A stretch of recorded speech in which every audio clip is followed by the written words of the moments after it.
ॐ केकीकण्ठाभनीलं सुरवरविलसद्विप्रपादाब्जचिह्नं सौभाढ्यं पीतवस्त्रं सरसिजनयनं सर्वदा सुप्रसन्नं पाणौ नादाचचापं कपिनिकरयुतं बन्धुना सेव्यमानं नौमीड्यं जानकीशं रघुवरमनिशं पुष्पकारूढरामं कौशलेन्द्रपदकञ्जमञ्जुलौ कोमलावजमहेशवन्दितौ जानकी करसरोजलालितौ चिन्तकस्य मनभृङ्गसङ्गिनौ कुन्द इन्दुदरगौरसुन्दरम् अम्बिकापतिमभीष्टसिद्धिदं कारुणीककलकञ्जलोचनं नौमि शङ्करमनङ्गमोचनम् भवतां समेषां श्रीमद् वाल्मीकि रामायण पारायण उपक्रमे हार्दं स्वागतम् अभिनन्दनम्।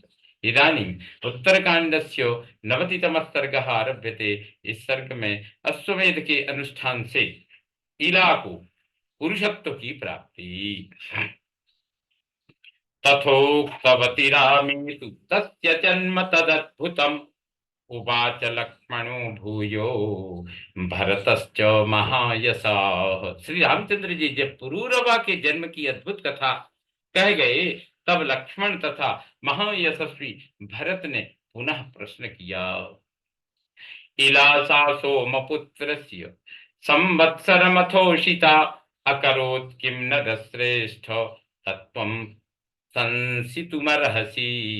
नरश्रेष्ठ, सोमपुत्र बुध के यहाँ 1 वर्ष तक निवास करने के पश्चात इला ने क्या किया, यह ठीक ठीक बताने की कृपा करें। तयोस्तद्वाक्यमाधुर्यं निशम्य परिपृच्छतो रामः पुनरुवाचेमां प्रजापति सुते कथाम। प्रश्न करते समय उन दोनों भाइयों की वाणी में बड़ा माधुर्य था। उसे सुनकर श्री राम ने प्रजापति पुत्र इल के विषय में फिर इस प्रकार कथा आरंभ की। पुरुषत्वगते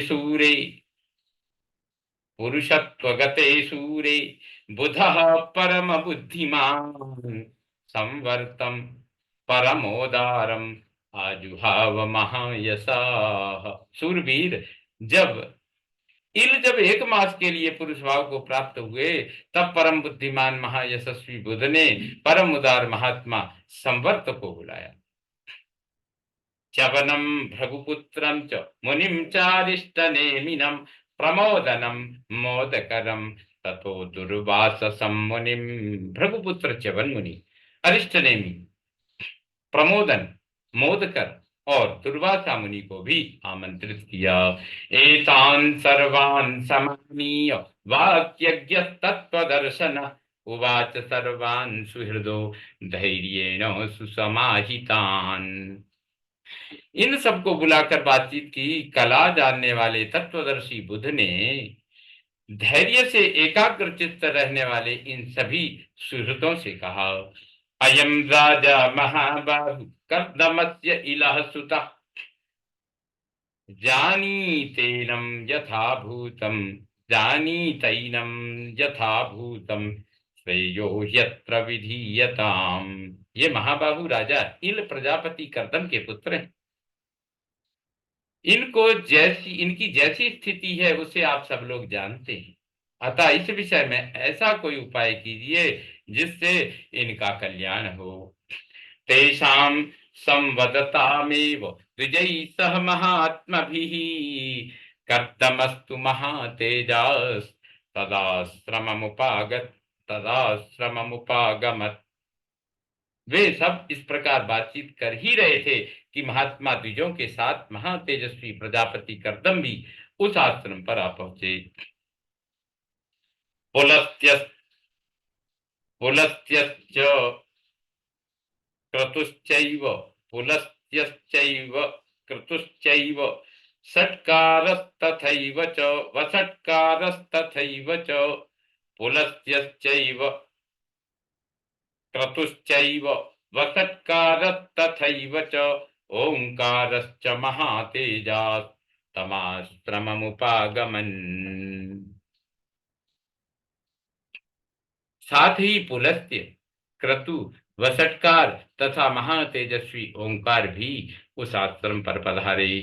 ते सर्वे हृष्ट मनसा परस्पर समागमे हितैषिणो वाल्लीपते पृथक वाक्यान्यथा ब्रुवन। परस्पर मिलने पर वे सभी महर्षि प्रसन्न चित्त हो वाल्मीक देश के स्वामी राजा इल का हित चाहते हुए भिन्न भिन्न प्रकार की राय देने लगे। कर्दमस्त्वब्रवीद्वाक्यं सुतार्थं परमं हितं द्विजाशृणुतवा द्विजाशृणु द्विजाशृणुतमद्वाक्यं यच्छ्रेयः पार्थिवस्य हि। तब कर्दम ने पुत्र के लिए अत्यंत हितकर बात कही। ब्राह्मणों, आप लोग मेरी बात सुने, जो इस राजा के लिए कल्याणकारिणी होगी। नान्यम पश्यामि भैषज्यम अंतरा वृषभध्वजम नास्वमेधात् परो यज्ञः प्रियश्चैव महात्मनः। मैं भगवान शंकर के सिवा दूसरे किसी को ऐसा नहीं देखता जो इस रोग की दवा कर सके, तथा अश्वमेध यज्ञ से बढ़कर दूसरा कोई ऐसा यज्ञ नहीं है जो महात्मा महादेव जी को प्रिय हो। तस्माद् यजामहे सर्वे पार्थिवार्थे दुरासदम् कर्तमेनैव मुक्तस्तु कर्तमेनैव मुक्तास्तु सर्व एव द्विजर्षभा रोचयन्ति स्म तं यज्ञं रुद्रस्याराधनं प्रति। अतः हम सब लोग राजा इल के हित के लिए उस दुष्कर यज्ञ का अनुष्ठान करें। कर्दम के ऐसा कहने पर उन सभी श्रेष्ठ ब्राह्मणों ने भगवान रुद्र की आराधना के लिए उस यज्ञ का अनुष्ठान ही अच्छा समझा। संवर्तस्य तु राजर्षि शिष्यः परपुरञ्जयः मरुतो इति विख्यातः तम यज्ञं समुपाहरत्। संवर्त के शिष्य तथा शत्रु नगरी पर विजय पाने वाले सुप्रसिद्ध राजर्षि मरुत ने उस यज्ञ का आयोजन किया। ततो यज्ञो महानासीत् बुधाश्रम समीपतः रुद्रश्च परमं तोषम आजगाम महायशाः।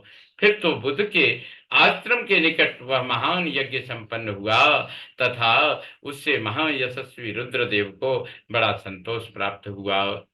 अथ यज्ञे समाप्ते तु प्रीतः परमया मुदा उमापतिर्द्विजान् सर्वान् उवाच इल सन्निधौ।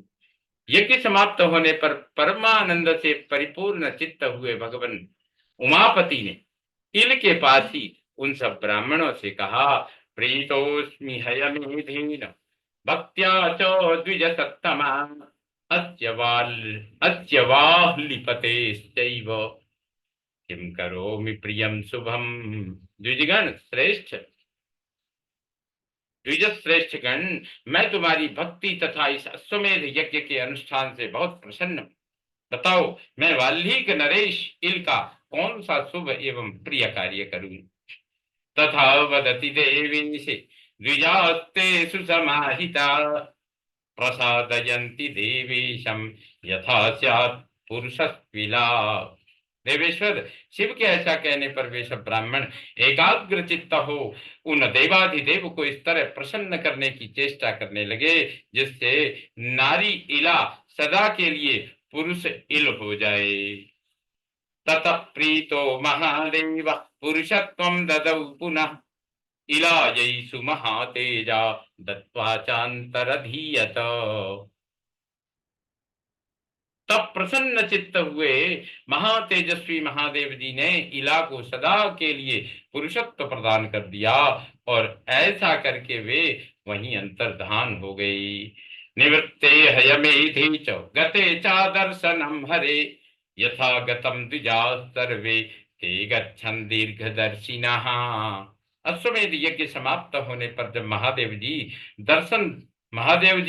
दर्शन देकर अदृश्य हो गए, तब वे सब दीर्घदर्शी ब्राह्मण जैसे आए थे वैसे फिर लौट गए।